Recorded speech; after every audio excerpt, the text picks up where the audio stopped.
Take a look at the Sig Sauer Mosquito. The clip is empty. So is the gun. Always make sure the gun is empty when you start to work on it. The Sig Sauer Mosquito comes with two springs. A long skinny spring and a shorter, little bit fatter spring. They refer to this as the standard. They refer to this as the high velocity. That has not been my experience. I have two of these now. I have not found a viable use for this spring. Put it back in the case and forget it. I have shot this with cheap ammo, and I've shot it with the CCI Mini Mag. This is an excellent semi-automatic to teach someone how to handle malfunctions. It doesn't have to be that way, but if you want to practice malfunctions, you can shoot some of this. Low-cost ammo, Winchester, Remington, Fiocchi. The Mosquito doesn't like it. 10-round clip, you'll have 7 or 8 malfunctions.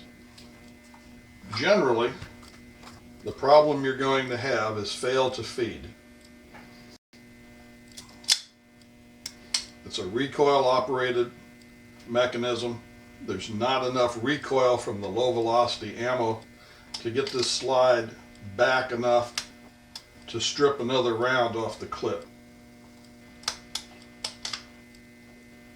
With a fail to feed, most of the time it does eject the brass. With a low velocity ammunition, sometimes you end up with a stovepipe. Again, this doesn't come back far enough to throw the brass clear, and it catches it again as the slide comes forward.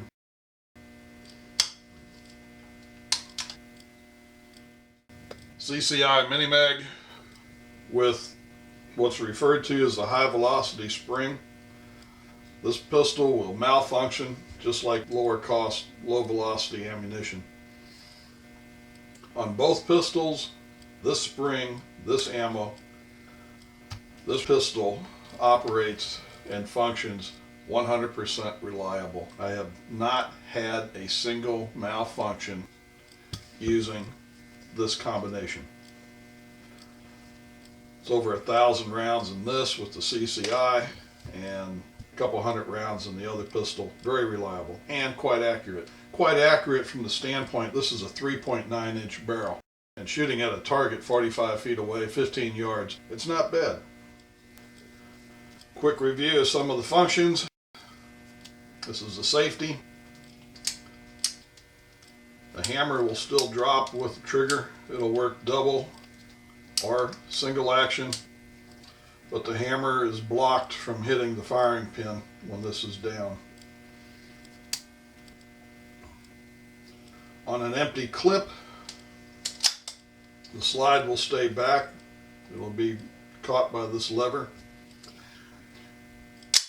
You can push that down to return the slide. Personally, I don't like doing that.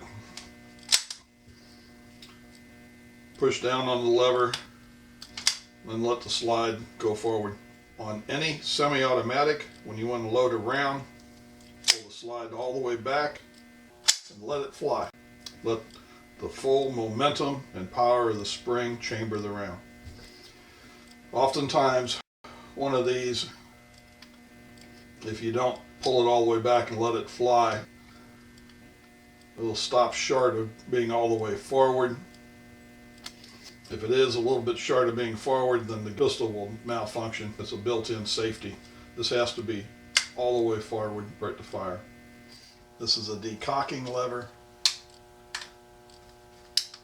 Push down on it, the hammer will come down. Ease up on the lever, it'll come down to a safe position. I think this is one of the best features that the SIG pistols have. And the manufacturer will say that this is the only way to safely lower the hammer when the gun is loaded.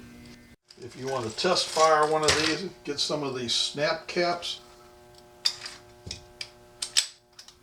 You can take that and put that in the chamber.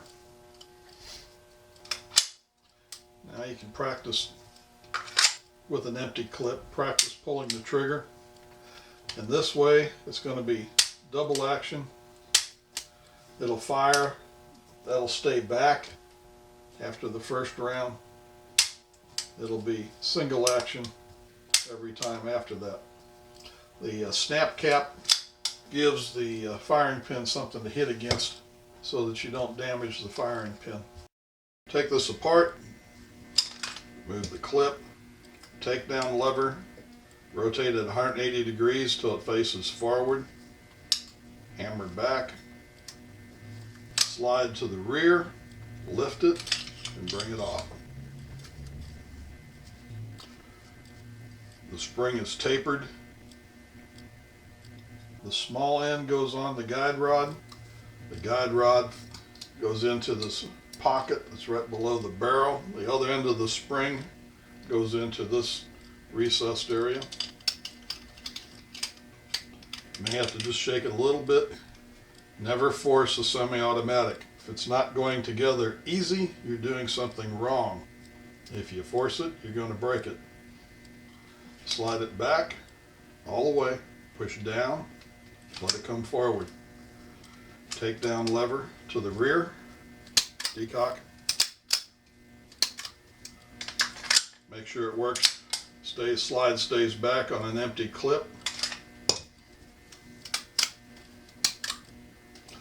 Look at that takedown from another angle. Take down lever to the front, hammer back, lift, go forward. When you come back on, bring it all the way back, push it down, let it go forward. Take down lever to the rear, decock.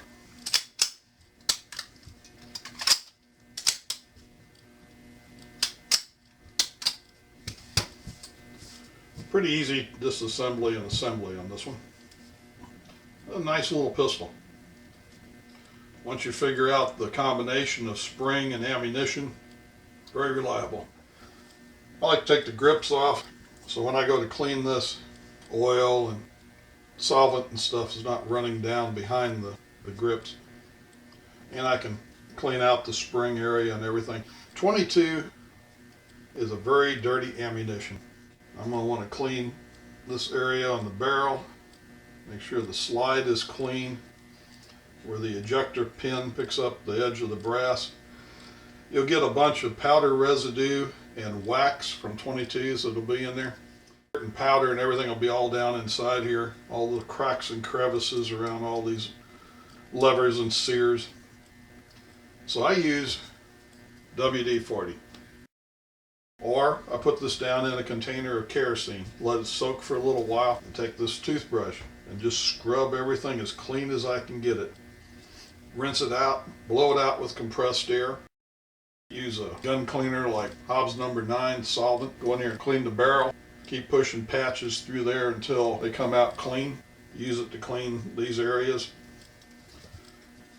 I'll use that solvent in this area back here where the firing pin is and the extractor pin. Make sure all of this is scrubbed out clean. Blow it out with WD-40, blow it out with compressed air. Then I'll use a gun cleaner degreaser. Make sure that it says safe for synthetic guns. And I use that blows out the remains of any grease or WD-40 or kerosene in there. And then I'll oil it with the gun oil that's got a little Teflon in it. You need to shake these before you use it. That Teflon and stuff will settle out. Put a little grease on areas like where the slide runs back and forth on the frame. A little grease on the spring, and then put it back together. Brings us to the final topic, how to clean a clip. That clip's right up in the area where everything's going on. All the powder, residue will eventually get down into these clips. I'd recommend you clean one of these clips at least every 500 rounds.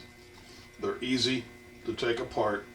There's a little button right here. Take a screwdriver, push that down, and slide this bottom plate forward. Now there's the bullet pusher, a spring, and then there's a bottom plate or a bottom guide for the spring.